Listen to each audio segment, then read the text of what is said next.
Hello everybody, and welcome to this Angular at Work video in which we are going to cover Angular interview questions and answers. My name is Tracy and I've been a software developer for over 20 years, and for the past 8 years I have been an Angular front-end developer. And for most of my career I've been a consultant and I've worked on a number of projects. And with that, I've been asked lots of Angular interview questions, and as a team member, I've also participated in a number of interviews in which I was asking the Angular questions. So I created this video to share with you the most frequently asked questions that I've encountered, as well as the questions that I ask most of interview candidates. Included in this Q&A are over 50 questions which cover the following topics and features: the Angular CLI, components, templates, directives, dependency injection, modules, forms, routing, the HTTP client, RxJS, CSS, and signals. And I've covered these particular features because they are the more commonly used features in most Angular projects. In the first half of this video, we will take a look at all of the questions. And that way, if you want to use this as a quiz and see which questions you can answer as we go along, then you'll be able to do that. After we have a walkthrough of all the questions, we'll then take a look at the answers and treat this as if you were in a real interview situation. Try to be as succinct as possible with your answers. First, the Angular CLI questions. Question 1, what is the command to install Angular globally? 2, what are, if any, the dependencies of the Angular CLI? 3, what is the command to create an Angular app? And by that, I mean, what is the CLI command to create an Angular app? Number 4, what does the CLI command ngserve do? 5, what does the CLI command ngbuild do?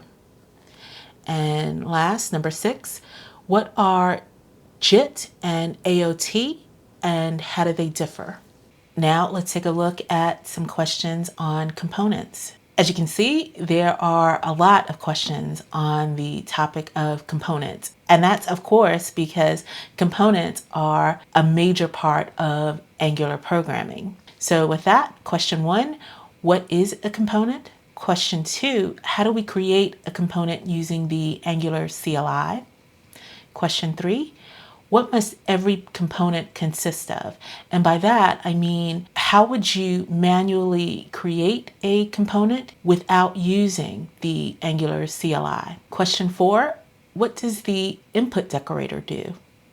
Question 5, what does the output decorator do? Question 6, what are the lifecycle hooks of a component and when do they occur? Now, there are lots of lifecycle hooks. And typically when you're asked this question, you're not meant to come up with all of the lifecycle hooks. If you can, that's wonderful. But at the very least, there are probably 3 to 4 lifecycle hooks with which we work very frequently in Angular programming. So if you can name at least 4 lifecycle hooks, that'll be great. Question 7, what are the view encapsulation modes and how do they differ? Question 8, what does the ng content element do? Question 9, how do we query for views and projected content? Question 10, how do ng module-based components and standalone components differ? Now, just a heads up about this particular question, because standalone components are a newer feature in Angular and they were introduced in version 14. So this particular question might not have been asked a lot in the past, but we're probably going to see questions regarding standalone components and standalone applications. We're probably going to see a lot more of that going forward. So being able to answer a question about standalone components is probably something you should prepare for in interviewing in 2025 and beyond. Now let's cover some questions on templates.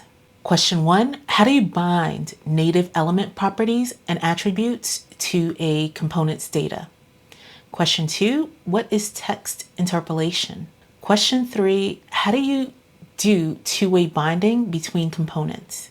Question 4, what is a template variable? Question 5, what is an ng template element? Question 6, what is an ng container element? Question 7, what is a pipe? Question 8, name some of the built-in Angular pipes. Now for some questions on directives. Question 1, what is a directive? Question 2, how do we create a directive using the Angular CLI? Question 3, what must every directive consist of? And this question is similar to the one we saw in components.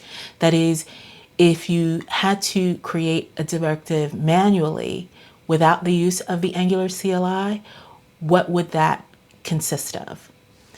Question 4, what are the different types of Angular directives and what do they do?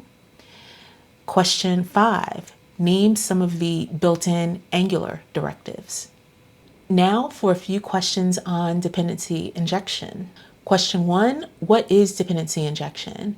And I know this sounds like it probably requires a very lengthy answer, but in actuality, most often when this question is asked, what the interviewer is looking for is just a cursory understanding of what dependency injection is and what it solves for us. Question 2, what does the injectable decorator do? Question 3, can you inject anything other than a service into a consumer's constructor? And question 4, what is an injection token object and what does it do? Now for some questions on Angular modules. And just a short note on modules. At the time of the recording of this video, we are in Angular 19. Angular version 19. And the Angular team recommends that we no longer create module-based applications, that we start creating standalone applications. Well, of course, we know there are many module-based applications in existence, so we're going to have to know how to work with modules. And in summary, we still need to know how to answer questions regarding modules in interview situations. So I've included just 3 questions on modules in this Q&A. Question 1, what is a module? Question 2, name some Angular modules, that is built-in Angular modules. Question 3, what does a module consist of? And by this, I mean, what are the properties of the metadata object that are passed into an ng module decorator? Now for just a couple of questions on Angular forms. Question 1, what is a form? And question 2, what are the approaches to processing and managing form data and how do they differ? Components are the most important feature in Angular programming, and the next most important feature is probably routing. And with that, I came up with a number of questions on routing as well. Question 1, what is routing? Question 2, what are the properties of a route object and what do they do? Question 3, what does the router link attribute do? Question 4, what is the router outlet element? Question 5, what does the router link active attribute do? Question 6, what does a route guard do?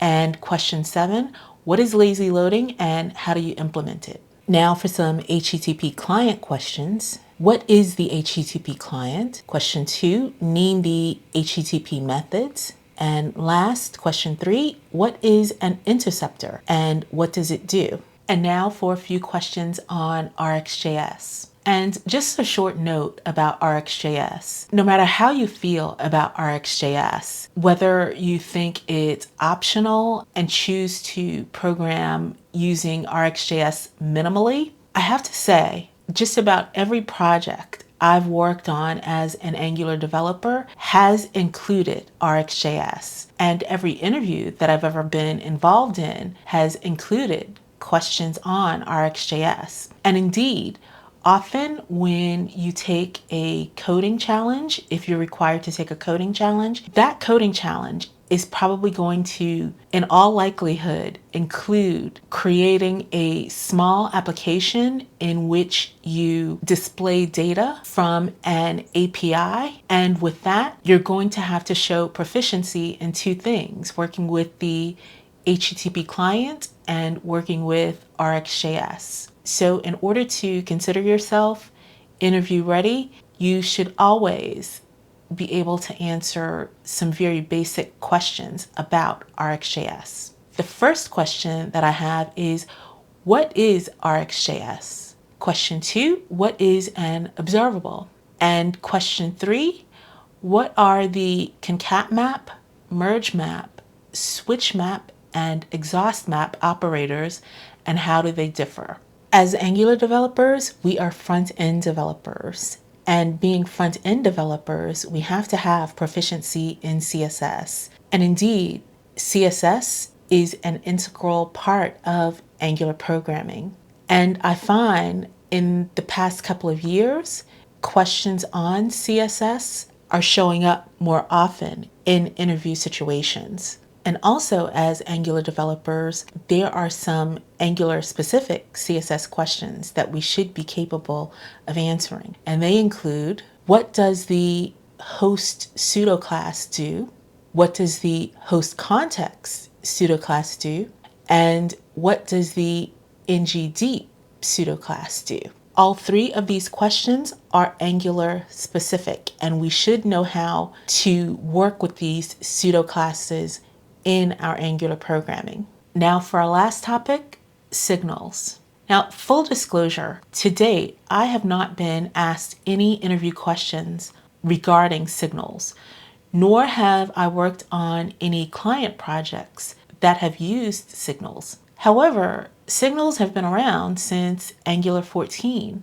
And with that, there are probably lots of newer projects in existence that include the use of signals. So to be interview ready, we're going to have to be able to answer questions on signals. So here are a few signal questions that I came up with. Number 1, what is a signal? Number 2, how do you change a signal's value? Number 3, what is a computed signal? And number 4, what is an effect? And now for the answers. Were you answering the questions as we went along? How do you think you did? Well, for this portion of the video, for the answers portion, I'm not going to do a voiceover. I'm just going to present all of the slides with each of the questions and the answer that I came up with. If you like the topics and questions that I covered, please let me know in the comments, and also let me know if you'd like to see other Q&A videos. Maybe a Q&A video that covers a particular feature in detail. If you have some upcoming interviews, best of luck. And please do subscribe to the channel so that you can be notified of future videos. Thanks for watching.